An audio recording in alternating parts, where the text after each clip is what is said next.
Pessoal, boa Agora tarde. essa Hoje a chamada gente está está sendo aqui gravada. com o professor Marlon Angelo Maltaro, que no caso, ele é especialista em História pela FAF e também é membro do Núcleo de Estudos Vikings Escandinavos, o NEV.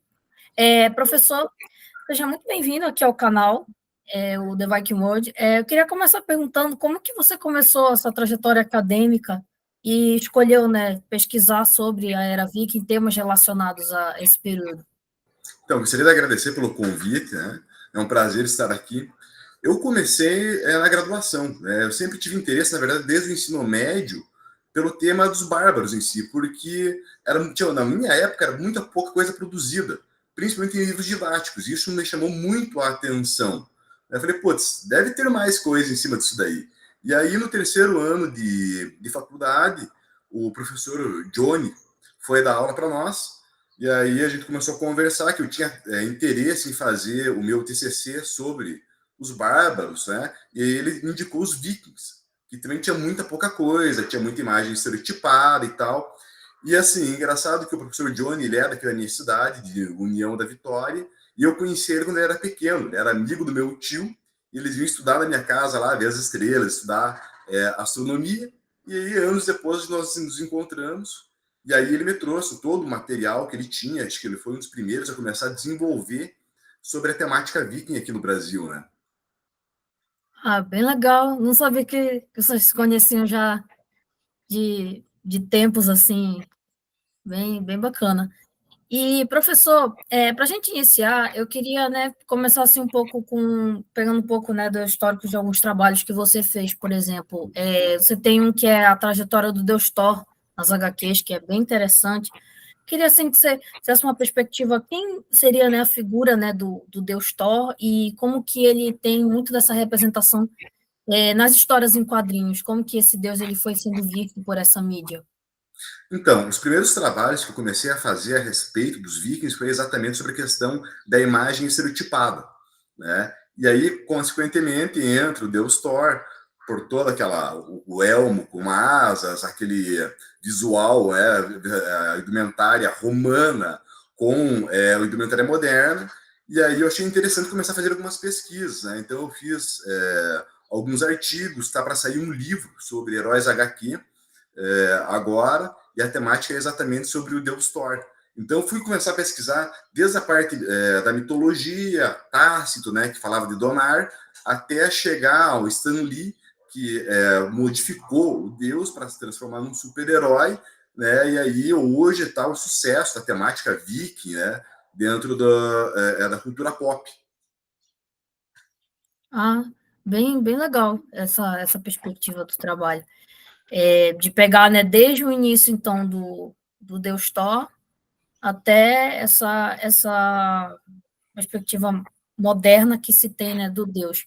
E o que seria a gente falar, por exemplo, no caso, né, da mitologia nórdica, de uma maneira também, assim, geral, o que é essa mitologia nórdica, essa gama de deuses, né? E qual um dos impactos que ela teve muito presente hoje, né, nos dias de hoje também? Então, se a gente for observar, né, a questão dentro do contexto mitológico, uma mitologia extremamente interessante, tal quanto a dos gregos. Só que o foco principal sempre foi mitologia grega. Tanto que, se a gente for observar ali no século XIX, que os próprios nórdicos, né, os escandinavos, começam a reproduzir deuses e tentar resgatar realmente a cultura e a mitologia viking, eles usam dentro das estátuas, a vestimenta, todos indumentárias grego-romanas. Né? A própria questão do elmo com chifre, que nunca existiu, né, vai ocorrer principalmente lá na época do Richard Wagner, quando ele vai fazer as óperas, né, que ele coloca os deuses com chifre, com galhadas, e essa temática ela passa daí para o Thor e depois Ágaro Horrível. Né? Então, a princípio, todo mundo tem a ideia de que viking eram pessoas que um barco, um capacete com chifre, invadiam, saqueavam e fugiam. Daí, com relação ao contexto da mitologia, se a gente for observar, assim, a mitologia e a religião viking era uma religião guerreira, uma religião bélica, né? Então, você pega lá as obras de Dimesil, ele fala que dos três grandes deuses, né, a tríade, dois basicamente são de caráter guerreiro, que é Odin, né, que é o pai da guerra, o pai de todos, e Thor, que tem esse caráter de guerreiro também, de protetor. Né? A própria questão do mito do deus Thor e por que Thor é tão famoso, né? Porque enquanto Odin ele era das classes sociais mais nobres, Thor não. Thor basicamente seria o deus do povão, né? O deus que protegia. Então era um deus reverenciado no mundo escandinavo inteiro. Né? E aí, consequentemente, a própria questão do Tácito incitar, no caso seria Donar, né? Que os germanos tinham um deus, um ídolo, semelhante a Hércules, né? Chamado de Hércules grego. E aí a própria trajetória do deus, que basicamente é o mais famoso, né? A gente vai ver que ele vai sendo modificado com o passar da história. Né? Se a gente for pegar ali a obra do Stan Lee, o Stan Lee ele se baseia muito na mitologia. Porém, né, ele coloca uma série de coisas que não tem nada a ver. Dentro da questão da característica do deus Thor, né, tira a barba, deixa ele loiro, né? Então, a gente pega nas fontes ali, nas sagas, Thor era conhecido como Barba Vermelha, né, ou o Deus Vermelho. Então, é tirado isso daí para transformar ele num super-herói. Agora, eu tenho acompanhado bastante a questão das mídias em si, né? Saiu um jogo, se não me engano, God of War, né, onde o Deus Thor é caracterizado também de uma maneira totalmente diferente.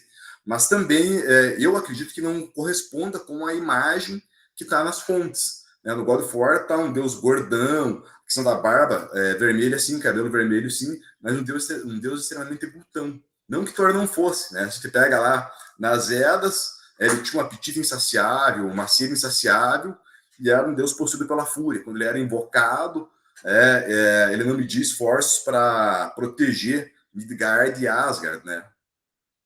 Ah, realmente bem interessante isso que o senhor colocou, porque realmente tem uma espécie assim de transição entre a perspectiva do que era essa mitologia nórdica, desde a caracterização por Tácito até essa questão de você ter um deus que está o tempo todo nas mídias, como é o caso do Thor, que passa por mudanças e vai de transita entre o Deus Ruivo, o Louro, aquele que parece mais digamos assim, uma coisa mais americanizada que o Stan Lee traz, né? Em comparação até ao God of War. Eu, particularmente, achei até o do God of War bem interessante. Muita gente não, acabou não gostando muito, mas eu achei assim que a perspectiva que foi trazida fala um pouco do que é o Deus em alguns trechos, né, das próprias sagas, digamos assim. O grande problema que eu vejo dos historiadores é que, assim, às vezes uma dificuldade de relacionar o que é mídia, o que é entretenimento com o que é história. Né? Então, obviamente que para se adaptar a essa cultura pop, né, o Deus teve que ter variações, a própria mitologia, a sociedade viking teve que ter variações. Né? Você pega ali a série Vikings, né, você não vai achar nada nas fontes de que eles tinham cabelos moicanos, né? Questão de mulheres guerreiras. Né? Você tem algumas evidências de que possivelmente poderia existir mulheres guerreiras, mas não um grupo de mulheres guerreiras específicas para a batalha. Então, assim, é a questão da adaptação. Né? O porquê colocar no próprio, na série Vikings, as mulheres estão em evidência. Né? Porque hoje as mulheres ganharam todos os espaços e conseguem exercer as funções tão bem quanto os homens. Então, para trazer essa plateia feminina para assistir a série, foi adaptado. A própria questão do cabelo moicano, ou ele visto como rebelde, né, o Ragnar lá, era para trazer também os adolescentes, né, para o universo viking. O Deus Thor é a mesma coisa. Eu acompanhei, fiz um trabalho bem grande de análise das HQs. Né? Então, tem, agora não me lembro qual das HQs, uma das séries, que o Deus Thor mostra Thor como adolescente. Então, com problemas relacionados com a cultura da adolescência hoje.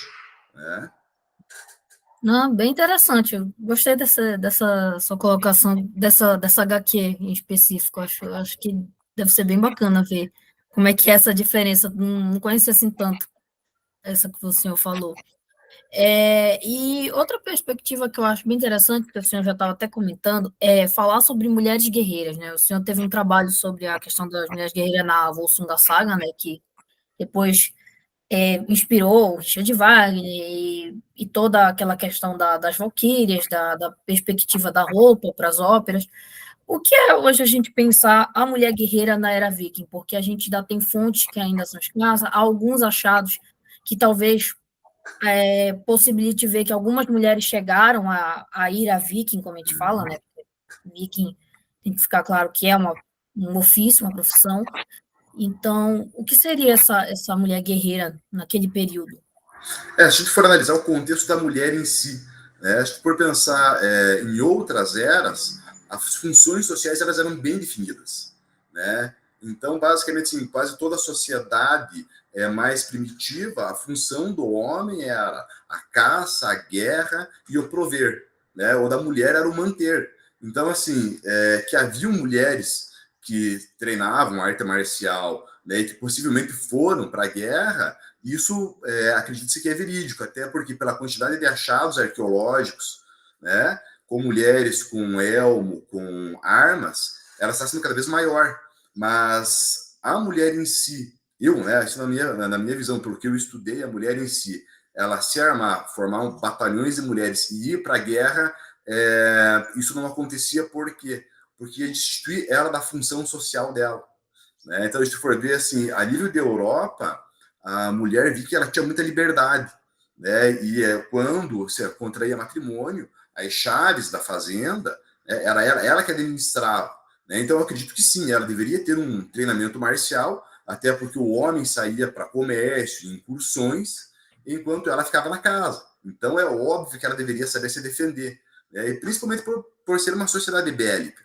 Né? Se for analisar a questão da mitologia ali, né, tem uma série de deusas que têm esse caráter bélico. Né? E o que é o mito? Né? Se não a ideia, o seguir, né, um exemplo por excelência. Não, bem interessante o que o senhor trouxe, porque há uma outra hipótese também de que alguns achados, principalmente alguns pingentes que trazem as mulheres contendo os escudos, as armas, esse caráter bélico, possa ser também uma espécie de teatralização, digamos assim, delas estarem representando alguma função, por exemplo, representação de valquírias, ou representação até própria de deusas femininas que são associadas ao momento de batalha, vamos dizer assim, e que até mesmo os elmos, em alguns certos aspectos, também terem inspirações, até mesmo romanas, segundo até o professor Simon Simba, que veio no canal, comentou um pouco disso. Então, essa questão, por exemplo, da gente ver essa imagem dessa mulher, ela já poderia ter, já desde aquele tempo, já contribuído para a gente formar a figura dessa mulher nessa base literária do Anel dos Nibelungos, dessa parte mais, digamos assim, mais recente, né, que seria a partir da questão do século XIX, com a questão das óperas. Eu acho assim que a própria questão de você pegar e ver se as mulheres participavam da guerra, né, voltando lá para Tácito, eu sei que o lapso temporal ele é relativamente grande, né, quase 400 anos, porém a gente tem que perceber que a sociedade ela não se alterava tanto quanto é hoje, né, a nossa de hoje, para 100 anos atrás, a alteração é gigantesca. Naquele período, não. O que o Tácito falava? Agora, também não se sabe se Tácito estava falando sobre as mulheres germanas ou celtas, porque eles caracterizavam bárbaros de uma maneira geral. Mas falam que as mulheres acompanhavam na batalha para incentivar os homens para que não fossem rompidas as linhas. Né? E aí você pega um estudo que tem da saga de Hércules e fala-se que existe a possibilidade de mulheres terem sido guerreiras, mas mulheres na adolescência. Né? Então, que iam guerrear, né, vestiam, se caracterizavam como homem, né, e iam para a guerra. A própria questão do mito lá, da saga dos Volsungos, né, a Brynhilde, né, ela é castigada por Odin, né, por ter dado a vitória a um outro guerreiro, e aí o castigo dela é adormecer, até que Sigurd conseguisse ultrapassar as chamas e tirar, ele tira a cota de malha dela para acordar ela e ela passa a exercer funções da mulher que a mulher exercia na sociedade viking, né? Então, assim, a evidência de que existiam mulheres guerreiras, ela está clara. Agora, se foram compor exércitos, se foram para as batalhas, aí já não consegue, a gente não consegue saber. A gente sabe que elas participavam, sim, de viagens, né? você pega ali a Eric Saga, né, que é a saga dos vikings na América, né, quando os indígenas confrontam os escandinavos, agora não me lembro o nome da mulher, mas é ela que vai, ela mostra os seios e vai para a batalha e os indígenas se assustam e acabam fugindo. Né? É verdade, bem lembrado desse episódio, dessa parte, né, da vilã de saga. É, uma outra questão, né, um outro detalhe que você até mencionou, o senhor podia explanar aqui o que seria, por exemplo, a saga de Eivor, para o pessoal que não conhece, que eu acho que é uma saga muito importante, até para mencionar, falar um pouco dela, o que seria, tipo, alguns detalhes dessa saga que também impulsionaram muito os aspectos, né, da mulher guerreira. Eu acredito que a saga de Eivor, né, por ser uma mulher guerreira, basicamente foi uma saga inspirada no mito das Valquírias. Né? Até hoje, o professor Johnny ele fez alguns artigos bem interessantes sobre as Valquírias, né? Que tipo de entidades eram, né? Se eram aquelas que auxiliavam somente Odin, se eram aquelas que iam junto com Odin e matavam os guerreiros que Odin escolhia. Então tem aquele aspecto monstruoso, tem aquele aspecto de guerreira e tem o aspecto de servas, né, dentro do Valhalla. Então, quando chegavam os guerreiros, eram elas que recebiam, né, com um corno de hidromel, e recepcionavam os guerreiros do Valhalla. Então, assim, o que se tem de estudo da saga é que possivelmente é uma saga legendária, mas que demonstra a possibilidade de haverem mulheres que realmente participavam de combates e batalhas. Né? Era uma adolescente que se vestiu como homem e decidiu, né, enfrentar o mundo da época batalhando. Ah, bem legal. Eu acho, assim, uma das sagas mais interessantes e bonitas, né, que eu acho que tem na Torre 9, porque eu acho que tem essa questão um pouco também, assim, não só questão mítica, mas ela tem um entorno, né, da questão da marcialidade da mulher de uma forma, assim, bem, digamos assim, como é que eu posso dizer?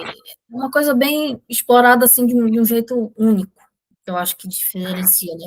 Aquela questão dela ter que pegar a espada do pai para poder, que ela quer, e depois ela desiste de toda a vida que ela tem de guerreira para se tornar uma mulher. E assim, uma saga assim, que mistura elementos interessantes. E que foi, de Porque, certa forma, até uma propaganda, né, digamos assim, porque por um período ela foi aquela propaganda de que a mulher já estava saindo daquela vida de guerreira e entrando no meio doméstico, já no fim, né, da história. exatamente, porque a ideia é que a Harvard era uma adolescente, né? Então, enquanto adolescente, ela exercia funções que, a princípio, dentro da sociedade viking, a Paxson fala que seria uma transgressora, né? Porque ela estava exercendo o papel masculino. A partir do momento que ela desiste, né? E aí ela se transforma, ela pega e começa a utilizar o papel feminino, que era exatamente a questão do domínio do lar, né? Hoje o pessoal vê com muito preconceito isso, né? A mulher cuida do lar. Mas naquele período era o domínio dela, quem mandava do lar era ela. E o que eu acho mais interessante referente às mulheres escandinavas é que, embora o casamento ele fosse acordado, ela poderia não casar, né? Ela tinha o direito de se separar. Então, se a gente for analisar, a mulher escandinava ela tinha muito mais liberdade do que qualquer outra mulher na Europa medieval. É verdade. E Assim tem outra, como. Oi, pode falar. e tem outra questão, como eu falei, a questão do caráter marcial. Como a sociedade era uma sociedade guerreira, impossível que, pelo menos as mulheres nobres, elas não tivessem um certo treinamento para a guerra. Né?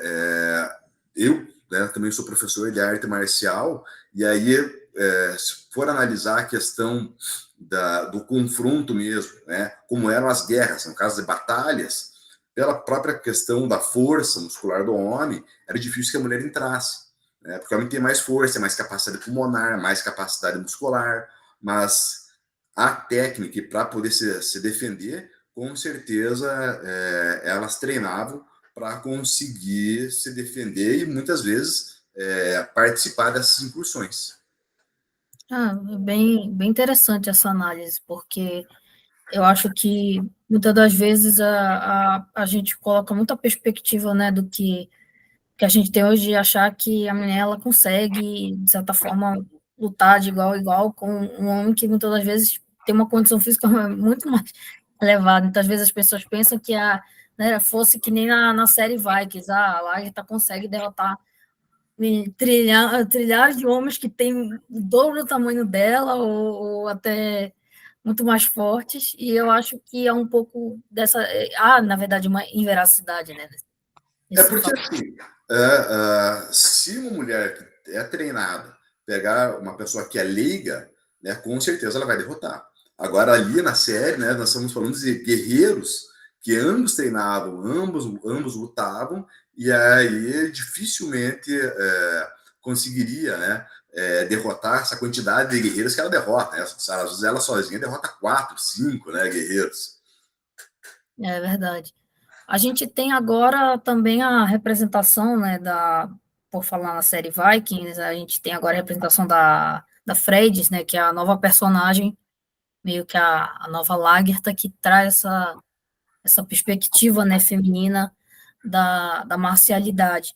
E, assim, na sua perspectiva, analisando, né, as atuais mídias, você acha que, de certa forma, ainda precisa ser assim um pouco mais trabalhada essa discussão para poder você criar mesmo como se fosse, como é que eu posso expressar? Como se fosse mesmo o elemento chave para acho que a série corrigir um pouco desse lado, né? Porque no Homem do Norte, por exemplo, a gente viu a mulher tendo uma perspectiva mesmo que caseira, mas ela de ser uma mulher do lar, mas ela tinha uma inteligência, uma sagacidade que ela utilizava para si, para poder ter essa força. Ela tinha uma força diferente, né?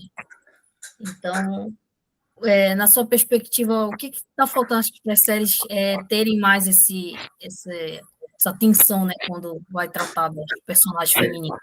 Então, dentro dos meus estudos ali sobre a questão da mulher, é exatamente isso que você falou, né? Foi muito bem lembrado. A mulher ela participava ativamente, mas a mulher ela participava como? Ela era que incentivava o homem, ela que fazia com que o homem assumisse o caráter moral de se vingar, de guerrear, né? A Wolfgang Saga ela trata muito bem disso, né? A própria questão da magia, o Seidir, que era do universo feminino, né? E no filme lá, O Nome do Norte, mostra exatamente isso, né? Ela vai, né, por trás, ela vai com artimanhas fazendo com que o homem obedecesse os desejos dela. Né? A Volsuga Saga e as outras sagas mostram exatamente isso. Que uma boa parte das guerras do se vingar era a mulher que ficava o tempo todo falando para o homem: é necessário que você vá, você tem que fazer. Né? Se você não fizer, você não seria homem, né? Porque era o papel do guerreiro. Com relação às mídias, assim, eu não assisti essa última série, o Vikings Valhalla, né, porque o próprio Vikings, no final ali, eu achei que ficou muita forçação. Né? No começo eu achei muito bacana. Claro que tinha toda aquela mistura das sagas, né, com um personagem criado, mas era interessante, porque você conseguia, quem estuda um pouco de mitologia nórdica, conseguia identificar exatamente qual saga que era, qual personagem histórico que era. Depois acabou se transformando uma ficção que tinha muito pouco de história. Né? Então, eu penso assim que, é claro que não é dever do produtor de filmes, de séries, reproduzir o período, né, de forma ideal. Mas, assim, deturpar tanto acaba estragando a própria imagem, porque daí você nas aulas, né, ou quando você vai escrever artigos ou livros, você tem que desconstruir toda aquela imagem que é passada, né, seja nas HQs, seja nos filmes, séries ou jogos. Né, e esse desconstruir é bem complicado. Né, se você for conversar com um público leigo, até hoje, se falar sobre vikings, né, eles vão falar, não, só aqueles caras de barco, com chifre, né? Então é difícil você desconstruir uma imagem depois que ela é formada, principalmente de maneira tão forte como é a mídia, né? É verdade. Isso é um bom ponto que o senhor colocou. E, professor, a gente estava falando, né, aí voltando só um pouco na questão da marcialidade, que tem as formas, né, o senhor falou tem as lutas, os combates. Como que funcionava algum desses momentos, né, digamos assim, das batalhas, dos combates, como é que era, por exemplo, a questão do Holmgang, que tem também uma relação, né, um pouco com essa questão de treino da batalha, com a batalha em si. Como que o senhor analisa um pouco dessa questão? Eu fiz um artigo sobre masculinidade hegemônica, né? E eu peguei, comecei a pesquisar nas fontes, né, sobre exatamente esse caráter marcial. Né? Então, assim, o que dá para se perceber que na nobreza, uma das coisas da educação do homem era a luta. Né? Então, desde menino ele tinha que ser bom, me fugiu o nome da luta que eles faziam, que era semelhante à greco-romana, né? O arco e flecha, o cavalo. Né? Só que, assim, dentro dos combates também, os vikings eles eram muito furtivos. Né? Então, eles vinham, invadiam e eles não queriam, não tinha, embora tivesse esse ideal de morrer lutando, né? No fundo, dentro de uma análise psicológica, ninguém quer morrer. Né? Ninguém quer morrer. Então, quanto mais fácil fosse para eles, melhor. Né? Isso daí, por mais que toda a religião nórdica trabalhasse o conceito da morte, né? A parte instintiva nossa, ninguém quer morrer. Embora ali, esse reforço e a religião viking foi extremamente influente nisso, para fazer com que desse sentido à morte. Né? Então, se a gente for analisar a própria questão do reino animal, né? Você pega ali um predador muito grande, por exemplo, um leão. Né? Dificilmente ele vai atacar um outro animal, uma presa que seja saudável. Ele ataca aquela que ele tem mais facilidade para bater, pensando em não se machucar. E se for analisar a Idade Média, não tinha penicilina, não tinha nada. Então, um ferimento grave podia te levar à morte. Né? Então, por isso aí a ideia da furtividade. Eles enfrentavam, eles atacavam, faziam cercos tal, mas o evitar a morte era muito grande. E aí a gente tem a questão do mito do Berserker, né? Que é aquele guerreiro que se despia e que ia para o combate exatamente para morrer. Então, por isso, até a própria questão da religião, ela ter um caráter, ter tantos deuses ligado à guerra, né? Para que pudesse justificar e dar uma validade para a morte, um sentido para a morte.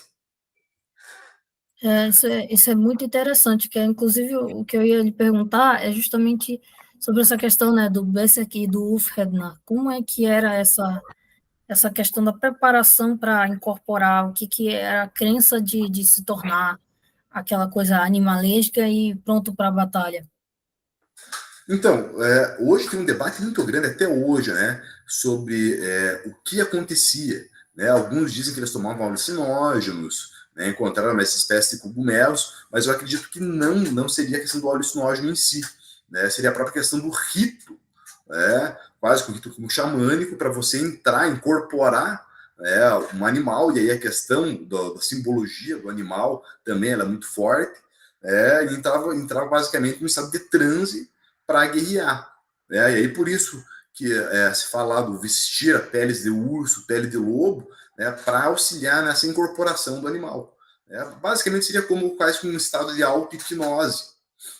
Então você pega ali a Egil, Saga, né? Saga de Egil, ele retrata muito isso, né? Do furor Berserk, e depois que passava essa fúria, ele entrava num estado de esgotamento muito grande. Então a questão do rito em si. E aí o rito ele envolve, tal como religiões, basicamente que todas as religiões hoje que envolvem música, canto, né? Para você entrar num estado mental, né, de auto-hipnose, e eles utilizavam para a guerra. Né? Então, como eu falei, os relatos que você tem é que eles se despiam inteiro, eles se cortavam e iam para a guerra, né, atacar os outros guerreiros. E claro que a visão do outro lado deveria ser terrível. Né? Como eu falei, todo guerreiro ele vai para a guerra, mas o objetivo principal é sair ileso, não morrer. De você ver na tua frente um cara tirando todo tipo de proteção, se cortando e indo para cima como um louco, deveria aterrorizar muito, né, os oponentes. Isso realmente é um detalhe muito, muito curioso, porque a gente tem até mesmo representações, né, um pouco antes da Era Viking, até do período germânico, como, por exemplo, as placas do Elmo de Torzunda, eles mostram, né, um pouco dessa representação e que acabou se tornando uma referência até para aquela cena que eu achei espetacular, do Homem do Norte, Aham. dos Bessic, que infelizmente acabou que algumas pessoas distorceram, né? Principalmente feministas radicais, disseram que aquilo era uma coisa de masculinidade excessiva, que eu discordo, né? Porque eu acho assim que aquilo, como as pessoas não tinham tanto conhecimento quando viram a cena, né, não notaram aquela questão do preparo, né, daquela coisa do ritual, da própria representação. E eu até queria perguntar isso para você, porque tem um trabalho do professor Tergano que ele fala um pouco da questão de teatralidade na era viking, e na sua concepção, assim, do estudo que o senhor tem, é possível a gente encontrar essa parte dessa questão da interpretação, de você assumir uma posição, às vezes, de um deus, e aí os outros meio que internalizam também o processo e adentram junto, como se fosse naquela cena. Sim, a ideia de incorporar, sim, né? Como eu falei, a religião em si, nórdica, ou as religiões antigas eram muito diferentes da nossa, né? Então, eles acreditam, pelo que eu estudei sobre religião nórdica, né, não existiam mundos separados, mas, porém, os deuses estavam presentes o tempo todo. Né? Então, dentro de um cenário de guerra, a própria questão de um corvo passar era a representação de Odin, ou conseguir ter sorte na batalha era que o Deus te ajudou. E aí, qual que é o grande problema que você falou da crítica do filme do Homem do Norte? Infelizmente, as pessoas elas acabam percebendo a história com a perspectiva que nós temos hoje, né? E não conseguem ver o quanto era diferente. Né? A própria questão que você falou das mulheres, hoje, o que as pessoas não conseguem entender é que na Idade Média, pelo menos com relação aos vikings, os papéis sociais eles eram bem definidos. Né? E aí a questão da própria importância dos papéis sociais. Né? Então, assim, eram bem definidos, então era necessário determinadas funções para determinados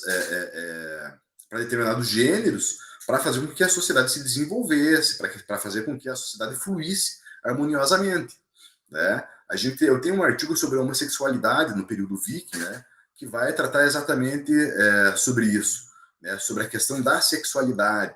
Né? Então, a própria questão da mulher, né, como guerreira, a adolescente era visto como uma transgressão aos papéis sociais. O homem que praticava seidir era uma transgressão e era visto dentro de um conceito de homossexualidade, porque a princípio que a gente sabe do ritual do seidir, os homens utilizavam, né, essa parte teatral, né, roupas de mulher, né, ou as danças, os gestos eram muito ligados a conotações sexuais e por isso eles eram vistos como homossexuais.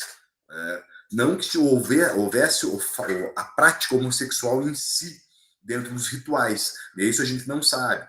Que ocorria homossexualidade, ocorria, isso é óbvio. Né? Se não fosse assim, não haveria tantas leis e não haveria as sagas relatando isso, né? Do homem se utilizar do papel feminino. É verdade, o senhor colocou assim, realmente é muito interessante. Inclusive, foi interessante o senhor falar, porque eu também cheguei a fazer, né, artigo sobre esse tema, porque eu me interessei muito a partir da perspectiva de como que eu acho que as pessoas têm, né, um pouco dessa noção e que muitas das vezes elas enxergam até pelo seu próprio viés, né? Ficou muito popular cenas, por exemplo, quando a Lagertha está com a.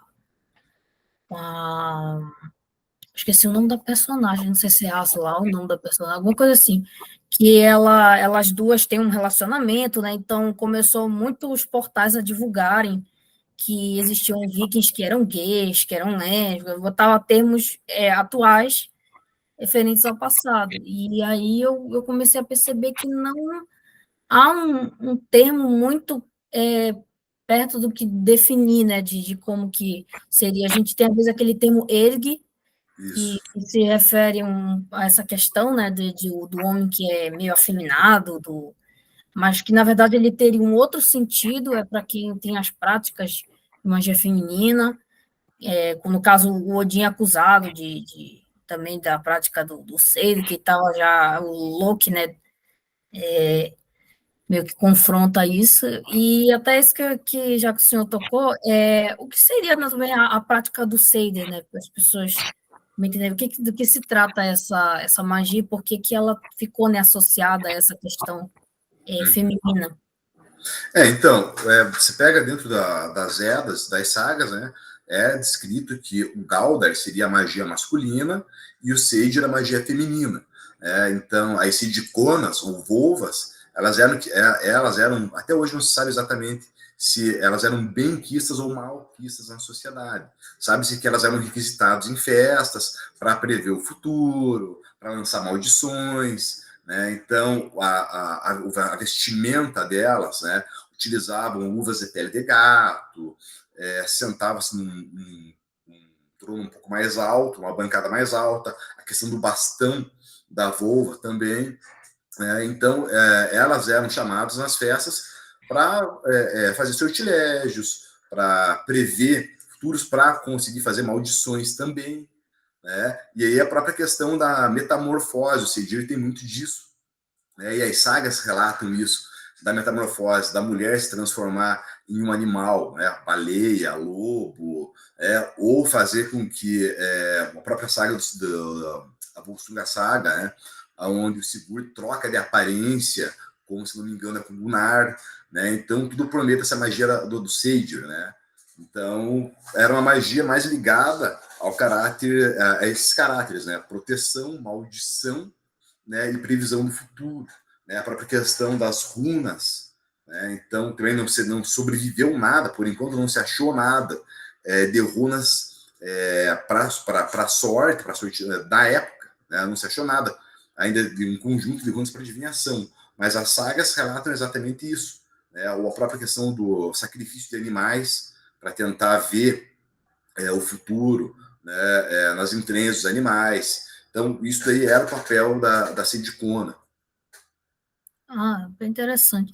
E o senhor podia fazer uma divisão, assim, do que se trata, no caso, a Seikona, a Volva, elas têm diferença? Quais são, assim, ou são pequenas as diferenças? Então, na verdade, assim, a palavra Sindicona ou Volva, ela se refere à mulher que fazia feitiço. Né? Não tem uma especificação, pelo menos pelo que eu estudei, não tem nada que seja especificado exatamente. Né? Então, dependendo da região, seria como se fossem sinônimos. Né? Bem interessante. E, assim, elas tinham também outros papéis que eram fundamentais. A gente vê, por exemplo, tem uma cena, né, esse filme eu acho que é impossível não citar, porque ele foi um dos mais completos, é O Homem do Norte. É, que ela vê, né, que alguma coisa está errada e que é um mal que não é simplesmente uma coisa simples de ser resolvida. E, assim, elas tinham mesmo esse papel dentro dessa questão de estar próximos de uma elite, de servirem a um senhor, de elas terem mesmo esse papel, elas serem muito contempladas, porque dizem que há vários registros que mostram elas com certos elementos e adornos que elas eram, às vezes, presenteadas, elas tinham um certo prestígio, né, na sociedade. Aí eu queria saber como é que era esse processo, né, dessa sensação da vulva, do prestígio que ela tinha. Então, assim, o que a gente consegue perceber que a vulva, né, ela era uma mulher mais isolada. Né? E aí a questão do alto prestígio era porque, né, em períodos que a sociedade passava por uma situação difícil, ela era chamada, né, para consultar os deuses para conseguir fazer as previsões. Então, seja ela numa batalha, né, eu falei, festas de casamento, elas eram muito chamadas para dar sorte, né, ao casamento, ou períodos de colheita ruim, né, eram chamadas elas para fazer esse ritual. Então, assim, e não era só a questão da elite, o que a gente consegue perceber é que elas circulavam, né, dentro do mundo nórdico, né, fazendo esse papel. E aí, uma das questões que, se não me engano, a Diana Paxson fala, que não se sabe se ela se ela cobrava pelos serviços ou não, mas a gente sabe que ela era presenteada, né, pelas previsões que ela fazia. Então, Bem legal. Bem diferente interessante. É uma coisa assim, bem da, diferente. A própria questão da saga, da Volsunga Saga, é, a questão das runas, né? Aonde deveria se colocar as runas, se não me engano é Brunhilde que fala pro Sigurd, né? Coloque a runa do deus Tyr na arma se deseja ter a vitória, coloque a runa na palma da mão do deus tal para não ser envenenado. Então, assim, eram elas que tinham esse conhecimento. Do Galdar, a gente sabe que é diferente para a questão do rito em si, né? A questão dos cantos, de como era feito a magia, que era uma magia com ritual mais masculino. Né? Já o Seidir envolvia todo esse toque mais feminino, com certeza questão de danças, né? Gesticulações do caráter feminino mesmo. Nossa, é bem bacana ver essa diferenciação, né? Eu lembro que quando eu convidei ver a Camila, né, e o Lars Magnar Knudsen, que vieram no canal, eles falaram um pouco, né, sobre essa diferenciação, e é muito interessante ver como que funciona, né, essa questão do uso da voz, assim, a Camila até interpretou um pouco dessa magia, eu fiquei assim, nossa, uma coisa assim, muito diferente, e que você vê, assim, ela sendo feita de uma maneira muito, muito curiosa, porque ela envolve um canto que você fica assim, nossa, parece assim que é uma coisa de outro mundo. É, É bem. o bacana é que a questão hoje da música, eles estão tentando resgatar isso também, né? Uhum. Se eu não me engano, como é que é o nome do cantor islandês? O Ardruna, se eu não me engano, né? Ele tem uma outra banda que é de rock, mas é uma banda folk, é, de Ru, se eu não me engano, uma banda mongol, que também os cantos têm muito a ver com esse vocal mais cultural, né? Algumas músicas celtas também, tentando resgatar, né, isso. Né? O Vardruna, que é só sobre temática viking, assim, é muito bacana. Né? A própria questão da voz, a questão de como era, como que o canto e a música, elas estavam vivas dentro da cultura viking. Na verdade, assim, como eu disse, qualquer sociedade de caráter guerreiro, né, a religião ela é muito forte para dar sentido para a morte, e a questão da musicalidade também. Né? Embora a gente não saiba exatamente como eram as músicas no período viking, mas que existia musicalidade, o canto, isso com certeza. Né? Seja ele para um rito religioso, seja ele para batalha, né? Então, a própria questão hoje, né, das bandas marciais, você pega isso a nível praticamente quase de toda a sociedade. O ir para a batalha, a música, te deixa em um estado mental diferente para você poder encarar. Né?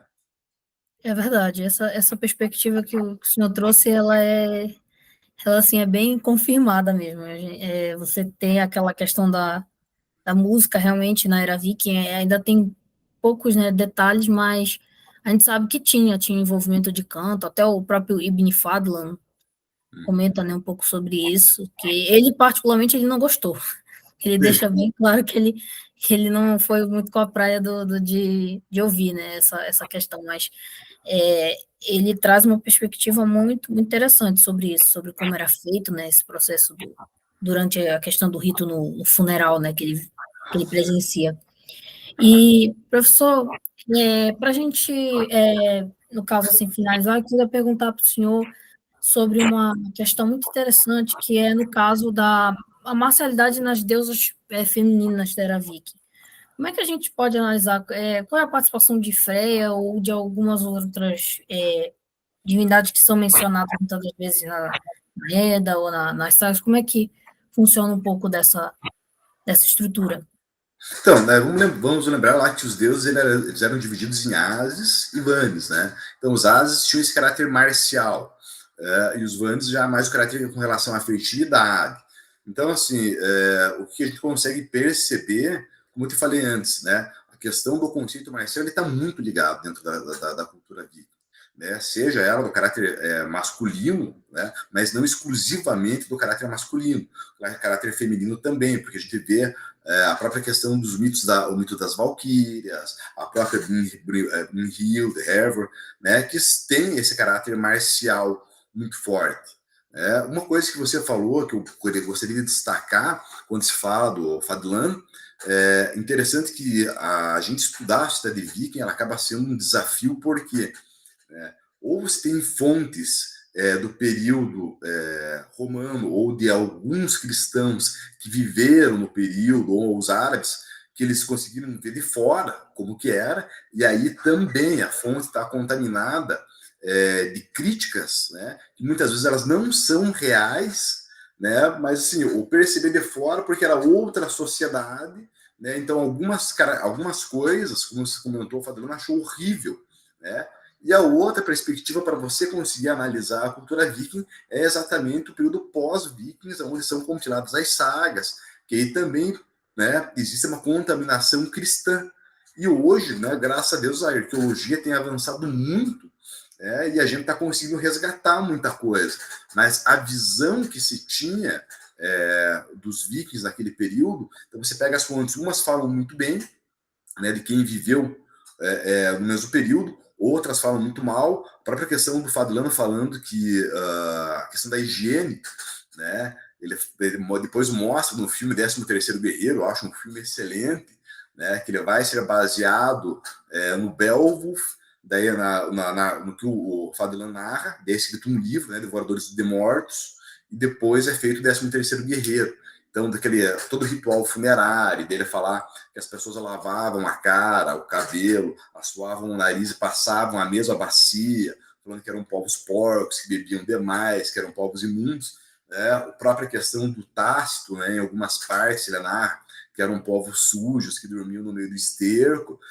Hoje a gente consegue fazer um levantamento e ver que isso é inverídico, né, mas era a visão que eles tinham, né, por causa da cultura em que eles estavam envolvidos. Eu fiz um artigo há alguns anos atrás chamado Cheiro do Inimigo, né, que é sobre referente à história das sensibilidades, né, para ver, porque a imagem que se tem, qual que é o estereótipo de um guerreiro bárbaro, né, extremamente forte, de sunga, né, uma cara meio que pré-histórica, com espada, arrastando a mulher pelo cabelo, sendo extremamente imundo, né, e isso é irreal. Então, a própria questão da higiene, de como era visto, se você pegar e ler a Germânia do Tácito, ou do Saviano, lá, a obra do Saviano, você vê que eles se contradizem. Ora, eles falam que era um povo extremamente imundo, porque eram inimigos, então é óbvio que eu colocar como incivilizado, por isso o conceito de bárbaro. Ora, fala que o povo tinha um ritual de higiene muito grande. Naquela imagem do Fadlan, que ele está falando que o pessoal lava o rosto e assou o nariz e passa para o outro, possivelmente ele escreve isso. Por quê? Porque para os árabes o ritual de limpeza teria que ser em água corrente, né? Então é óbvio que, pelo menos acredito eu, não ia pegar uma bacia cheia de excremento do outro e dar para o outro lavar o rosto. A bacia era trocada, a água era limpa, né? A gente for ver ali, analisando os rituais de higiene dos nórdicos, né? Bom, os caras tomavam um banho uma vez por semana, trocavam de roupa íntima recorrentemente, né? Existiam banhos. Então, assim, se a gente for comparar com o restante da Europa cristã, que não tomava banho quase que nunca, uma vez por ano, né? Tomava um banho de roupa, né? Então o ritual de higiene deles era muito maior.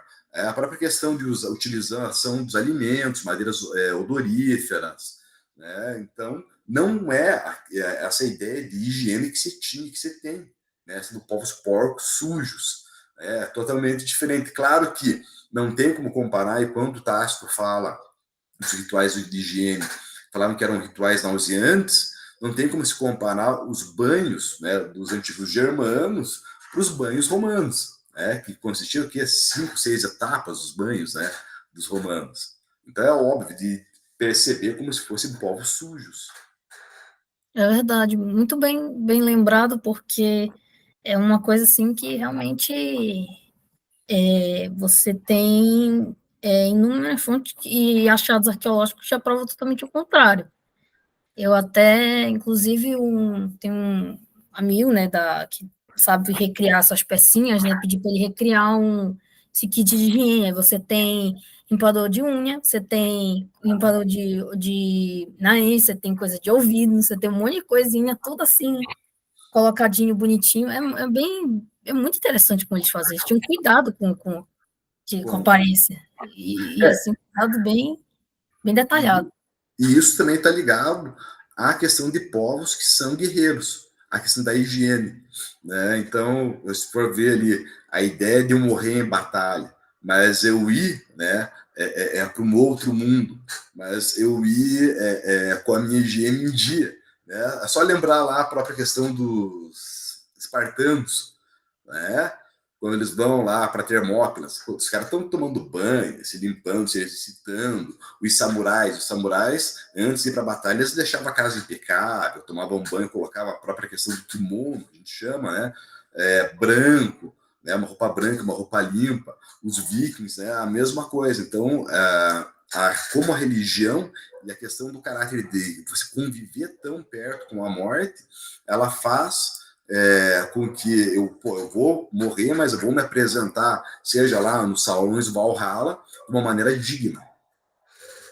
É verdade. Muito bem interessante. E essa perspectiva, né, que o senhor, como o senhor estava até comentando também, a mulher ter essa participação também de guerreira, né, tanto até a fé, até aquela questão do fogo Vangir, que ela divide guerreiras com Odin, então você tem mesmo essa dualidade de mundos que vão, digamos assim, se unindo com perspectivas mesmo que diferentes, mas você tem essa questão da mulher como possivelmente atuando de alguma forma como guerreiro, do homem também com essa marcialidade que é muito presente, e isso vai acabando contribuindo para a formação mesmo dessa sociedade.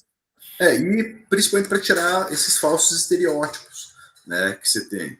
Você pega ali a Vinland Saga, né, então, pô, o assentamento viking que foi feito, né, havia mulheres, né, não era um assentamento exclusivo para homens, então elas participaram. Né, e assim, você pegar uma embarcação e sair, né, atravessar o Atlântico, né, era uma empreitada que exigia uma coragem enorme. Né? Então, assim, o papel da mulher na sociedade ele era de extrema importância. Verdade. Muito bem colocado. E, professor, eu queria muitíssimo agradecer a sua presença aqui para explicar bastante sobre essa parte, né, da questão que o senhor trabalhou, da Volsunga Saga, da questão das mídias atuais, que eu acho super importante, porque as pessoas vão poder aprender também a ter um outro olhar sobre essa questão, né? Não vai pegar mais só um quadrinho e ver, assim como está no quadrinho, não, tem uma outra perspectiva também, e isso foi fundamental. Então, fico muito agradecida pelo senhor disponibilizar o tempo para vir aqui e contar um pouco sobre essas questões que o senhor trabalhou. Eu que agradeço a você, né? Nada como a gente falar de um assunto que a gente gosta, né? E a temática nórdica sempre foi a minha paixão, né? Então eu agradeço pelo espaço, né? Poder falar um pouquinho de ter essa conversa, eu achei que foi muito bacana, muito produtivo. Obrigada. Vou só que parar a gravação um instantinho.